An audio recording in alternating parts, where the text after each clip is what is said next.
Hello বন্ধুরা, আজকে আমি কচু আর ছোলা দিয়ে একটি সবজি রান্না করে দেখাবো। এটা গোটাটাই ভেজ। আপনারা দেখুন আমি কীভাবে করি।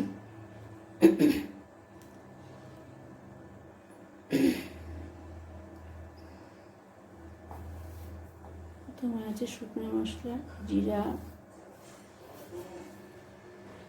এলাচ, দারচিনি আর মিট মশলা।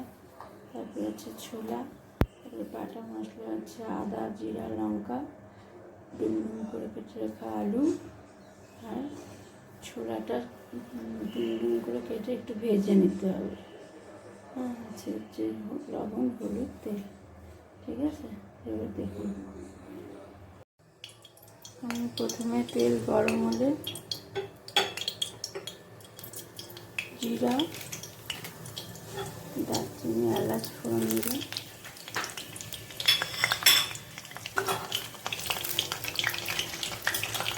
ফোড়নটা একটু ভাজা ভাজা হলে ফোড়নটা যখন একটু ভাজা ভাজা হয়ে যাবে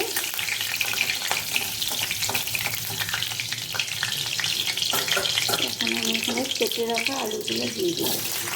ঠিক আছে,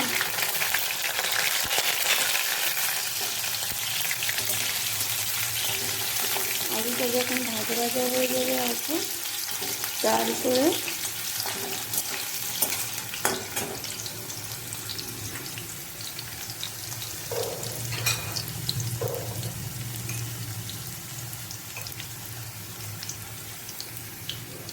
লবণ দিলাম আন্দাজ মতো,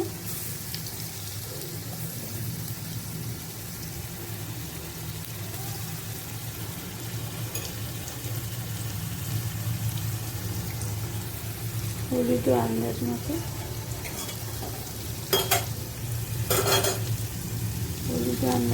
দিলাম। এবার এটাকে ভাজতে হবে। হলুদের কাঁচা গন্ধটা চলে গেলে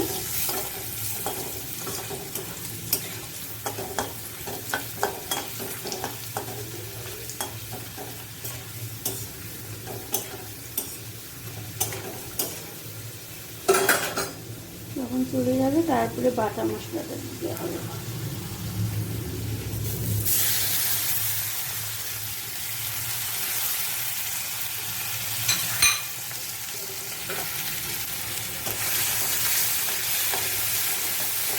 বাটা মশলাটা যখন ভাজা ভাজা হবে তখন আস্তে আস্তে কমের দিকে রাখবেন, একটু পুড়ে না যায়।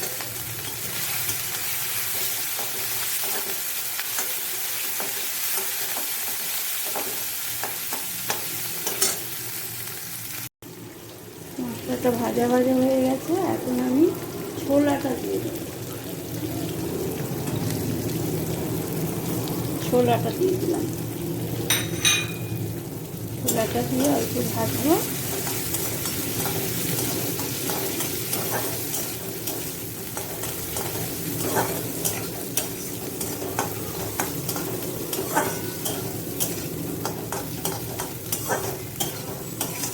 ছোলাটা দিয়ে অল্প ভাজার পরে ভেজে রাখা কচুটা দিয়ে দিলাম, ছোলা কচু। এটা অল্প ভেজে নিতে হবে, বেশি কড়া করে না, হালকা করে।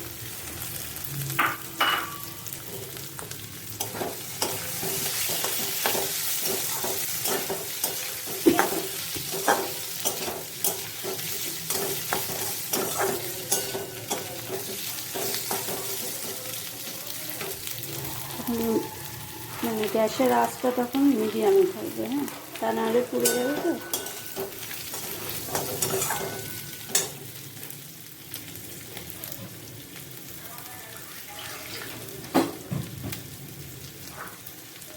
তুমি অল্প কচু রাখা বাটিতে একটু তেল ছিল, ওটাতে জল দেবে, যাতে মশলাটা ভালো মতো সব কিছু গায়ে গায়ে লাগে আর কি।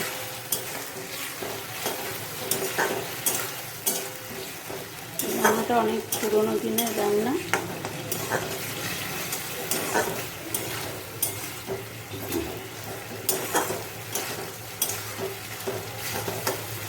এভাবে ভাজা হলে তারপরে জল দিতে হবে। এটা ভাজা ভাজা হয়ে গেছে, আমি এখন এটার মধ্যে জল দেব। জলটা আন্দাজ মতো দেবেন, কেননা সবই অল্প অল্প ভাজা ভাজা আছে তো, এখানে জলটা আন্দাজ মতো দিতে হবে। ঠিক আছে,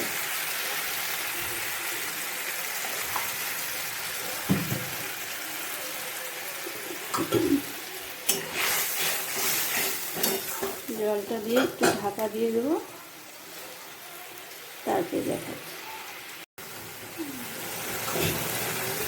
অনেকটা হয়ে গেছে, এখন আমি একটু গরম মশলা দিয়ে গরম মশলা দিলাম। গরম মশলা দিয়ে একটু ভাজা ভাজা হলে এটা তৈরি হয়ে গেল। কেমন হলো কমেন্ট করে জানাবেন।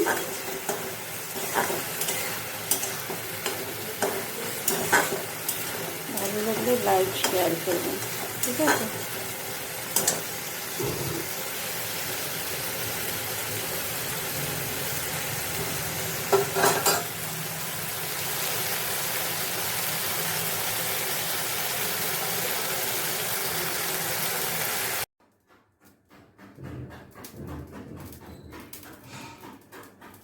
ডাল ভাটা কিসে দিবা?